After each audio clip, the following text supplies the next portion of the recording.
Oi, meu nome é Jenny e hoje eu entrevistarei as pessoas que estão participando do documentário Liberdade para Amar. Roda a vinheta.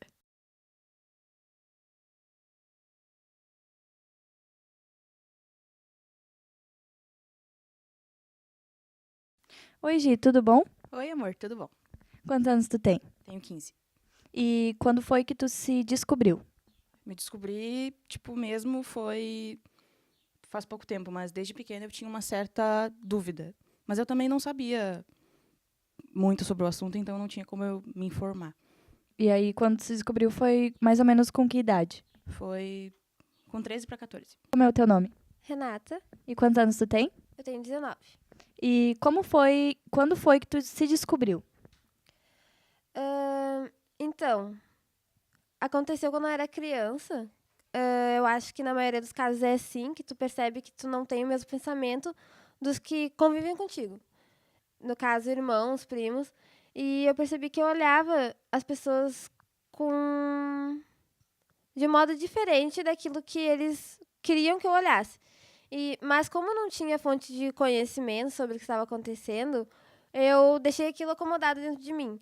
Então agora voltou a acontecer e eu aceitei assim muito bem, porque eu nunca pensei em rotular aquilo. Eu acho que é tudo do ser humano. Eu acho que todos os seres humanos têm o famoso amor ao próximo, né? Dentro de ti. Então, E como foi o processo de se assumir tanto para tua família quanto para os teus amigos? Foi complicado, tanto que eu não cheguei a me assumir para minha família. Minha família descobriu, porque eu tava com uma pressão assim em cima de mim, de medo, de rejeição, e eu comecei a agir de um jeito diferente. Eu comecei a ter problema para dormir, problema de convívio social, problema de alimentação. E eles foram observando isso e Aí eles, sei lá, acharam até que eu estava usando droga, acharam que eu estava pensando em me matar, que eu estava com depressão, e eu fiquei tipo, gente, não é isso. Uma coisa muito simples. então, os meus amigos ficaram sabendo primeiro, porque tem mais aquele lance de confiança, né, liberdade entre os amigos, e muitos deles também, né, se descobriram nessa época, nós todos nos ajudamos. Mas com a família, eles descobriram. Eu não pensava, como eu disse, é uma coisa muito natural para mim, então eu não pensava que eles precisassem saber disso. Principalmente a minha mãe, né, que acho que todo mundo tem aquele lance de primeira mãe. A minha mãe sabendo é o que importa. E então ela descobriu e ela praticamente me forçou a falar sobre. E aí eu tive que explicar pra ela. Foi bem ruim assim no começo, mas hoje tá tudo bem melhor. E todas essas reações tu já esperava ou tu esperava algo diferente? Na verdade, eu esperava uma coisa bem mais negativa, porque a minha mãe, ela sempre teve essa coisa de falar em marido e de falar em casamento, e eu ficava meio sem jeito de falar, não, mãe, talvez eu não case com um moço. Eu fiquei com medo quando eu soube que ela descobriu. Então eu não. Mas eu também não imaginava como ela ia reagir. Como comparar com drogas, sabe? Como se eu estivesse experimentando drogas para aquilo acontecer. Ou ela achar que ela me conhecia diante do que eu era desde criança. Isso prova que nem sempre os nossos pais nos conhecem. Até porque as pessoas mudam, né? Isso é super normal e natural. Sim, a nossa evolução é constante. Com os amigos foi, como eu disse, teve mais liberdade e muitos deles também, né, se autoconheceram. Então, teve muito apoio. Quando os pais de alguns foram muito legais, foi reconfortante. E quando outros pais, como a minha mãe, não foram tão flexíveis, eles também estavam lá. Eles eram os pilares. E tu sente algum afastamento das pessoas quando na rodinha de uns amigos novos tu comenta com alguém? Não, na real, eu não notei nenhum afastamento. Ninguém, até me surpreendi que ninguém mudou o jeito de agir assim comigo. Depois que eu... Então, depois que eu tive conhecimento, né, da minha sexualidade, quando eu comecei a rotular, mas não muito, né, aquela questão dos rótulos, eu comecei a andar com mais pessoas que estavam inclusas nessa comunidade, né, como gostam de dizer. Então, todos os meus grupos de amigos, eles sentem o que eu sinto, eles são o que eu sou. Então, não teve nenhum afastamento. Acho que muitas vezes isso aproximou eu das pessoas. E depois de te assumir, assim, tu acha que melhorou ou piorou? Ou os dois? Me conta isso. Te refere à minha família? Sim, a família e os amigos. Acho que melhorou, porque, sei lá, parece que as pessoas, até mesmo eu, tinha medo de falar sobre certos assuntos e agora é muito mais liberal, é muito mais, tipo, vamos falar sobre isso. E já era, assim, foi meio que uma porta pra É, te foi uma desbloquear. Exatamente. Com certeza. E tu tem medo de sofrer alguma rejeição em faculdade, escola ou qualquer grupo, nem que seja numa praça, assim, por tu ser como tu é?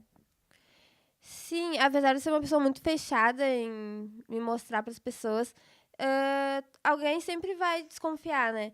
Então, sempre vai rolar aquele preconceito, mas eu quase nunca percebo ele. Eu acho que as pessoas, elas andam também tendo medo de mostrar suas opiniões, mesmo sendo elas negativas. Mas eu tenho medo, sim, porque as pessoas são muito mente fechadas, mesmo com a sociedade tão evoluída como a gente está.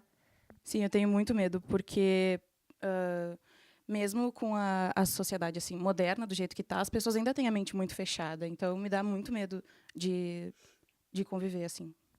E tu já se sentiu dividida, em questão da tua sexualidade para as pessoas te fazerem duvidar dela?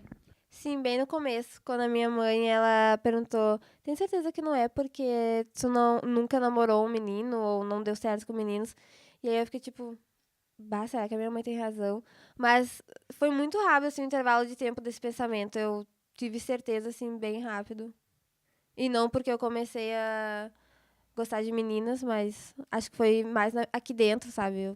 Eu analisei os fatos. Sim, porque muitas vezes, quando eu comentava que eu era pansexual, as pessoas falavam, não, tu não é bissexual, e aí eu lá ia eu explicar a diferença entre... Então explica a diferença para quem tá assistindo e não sabe o que é, por favor. Então, uma pessoa bissexual se envolve apenas com homens e mulheres, no caso, com 2 gêneros. E um pansexual se envolve com a pessoa independente do gênero dela. Tipo, sendo mulher, homem, transgênero, drag queen, deixa eu ver outro, andrógena, qualquer coisa. E se tu pudesse deixar uma mensagem de amor pro mundo hoje, tendo a absoluta certeza de que todas as pessoas ouviriam com o coração aberto e que entenderiam muito isso, o que tu diria para elas? Na verdade, eu daria um conselho, assim, uma dica para pessoas que não querem ter filhos homossexuais. É melhor elas não terem filhos, se elas não estão dispostas a aceitar as pessoas do jeito que elas são. Então, A gente nunca teve uma explicação óbvia para o que é o amor, né? A gente sempre se pergunta, o que é amar as pessoas? Só que a gente não explica o que é amar, a gente sente. Então, eu gostaria que vocês pensassem tudo que vocês sentem, mesmo dentro da família de vocês ou por qualquer outra coisa, como é um sentimento bom. Acho que quando tu tá com raiva de alguém e tu pensa que tu ama aquela pessoa mais do que aquele momento da raiva, aquilo parece que limpa. Então, antes de pensar nas pessoas com raiva, pensem com amor, porque é aquilo que as pessoas tanto pregam sobre a Bíblia, que é o amor ao próximo. Vocês acho que estão interpretando isso errado. Então, pensem com mais clareza. E com mais amor, né, gente? Porque só o amor salva, eu não canso de dizer isso. E as que já possuem filhos e possuem esse medo, ou que já têm filhos homossexuais e que não aceitam isso, o que tu diria a elas? putz, eu fiquei sem palavras agora.